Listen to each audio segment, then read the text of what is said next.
Today is my last day here in Kibbutz Be'eri. It's part of the army team, the army unit that helps guarding this place. And I decided that I'm gonna walk around with you here on my last day to show you and tell you about one of the battles that took place here by the team from the kibbutz that was responsible for the protection of the members of the kibbutz. Normally in Israel, civilian places like a kibbutz, they have a team of 5, 10, 15 people top. Their job is to protect the kibbutz in case of an invasion, an intrusion. The scenario that they are training for talk about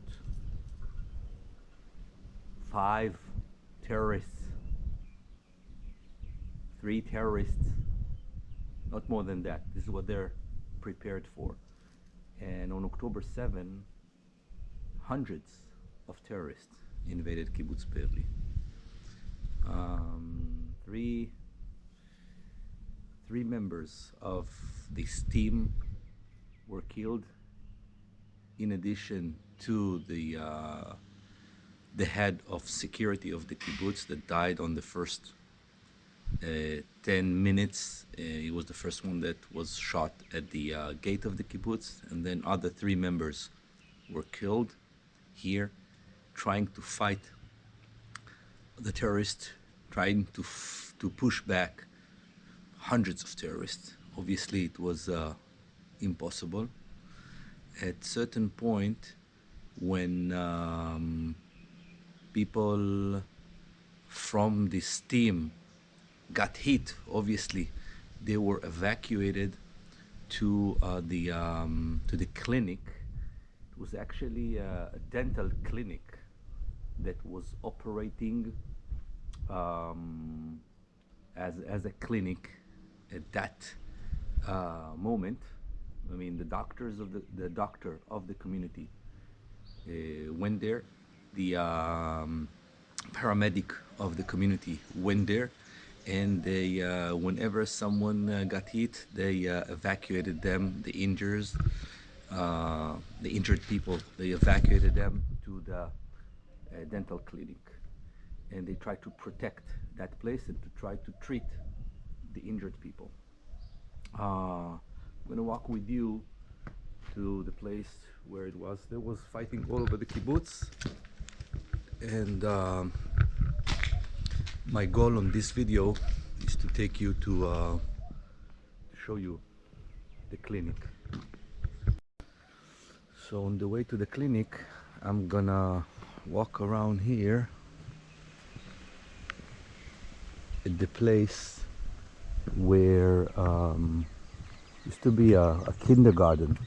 This area in the central of the kibbutz is the area of the kindergartens.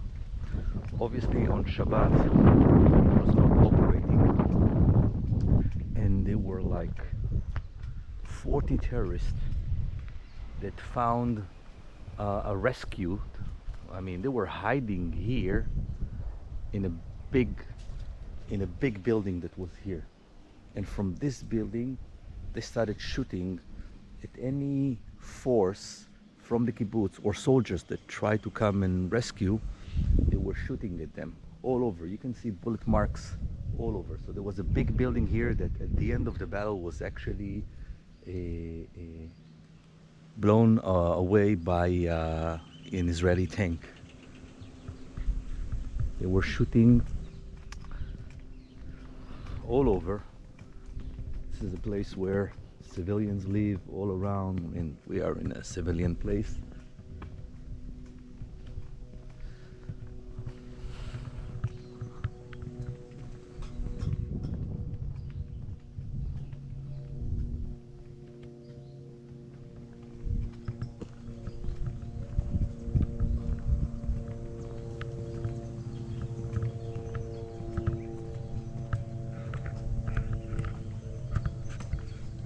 So we are here coming from the area of the kindergarten, and this is one of the streets of the kibbutz.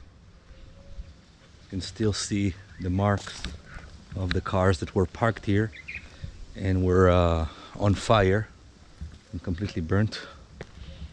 And this is the clinic where they started gathering all the injured people, trying to protect them and to treat them.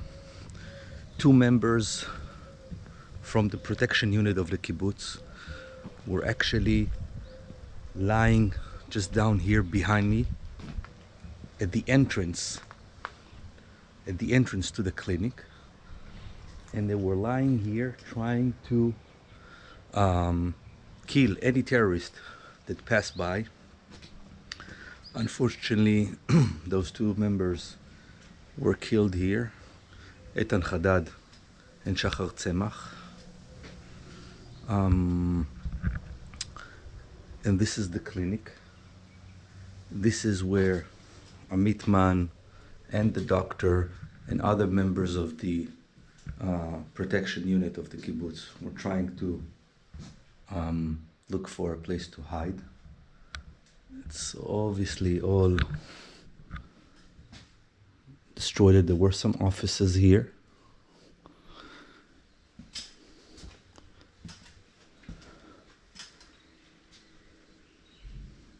And this is the place where you see there are a lot of candles and pictures of Amit Mann.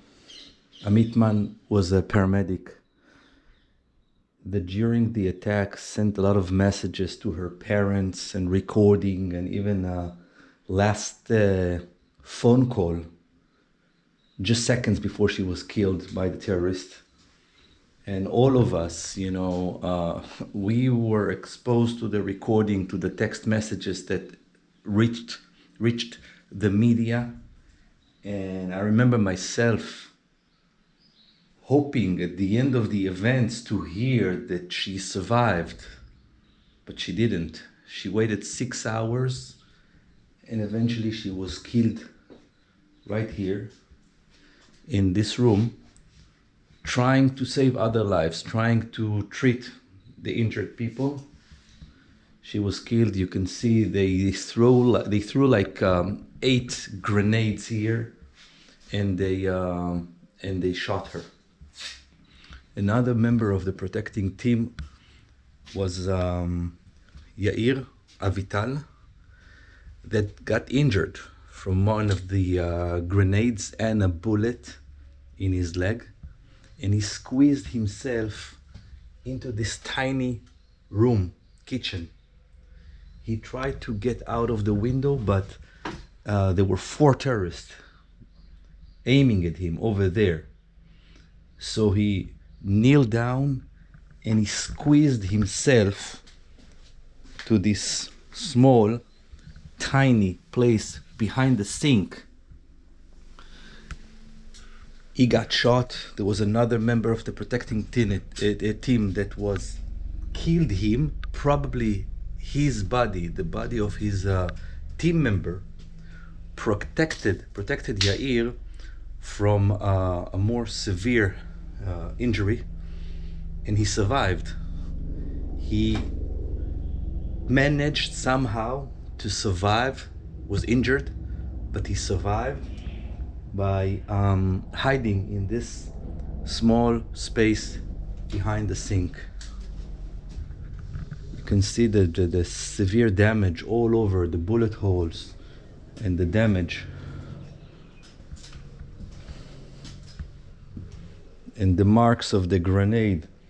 You can see a grenade that exploded right here. And another one. They counted at least 8 grenades that exploded here. You can see here writing, memorial writings for Amit.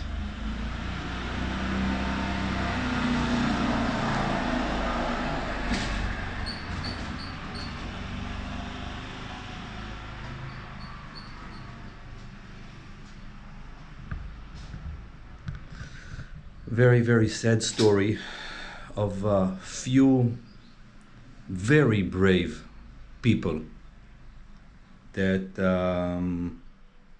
did their best to survive, to protect other people, and to save the kibbutz, but there were very few against many, and just hoping that something like that will never happen again.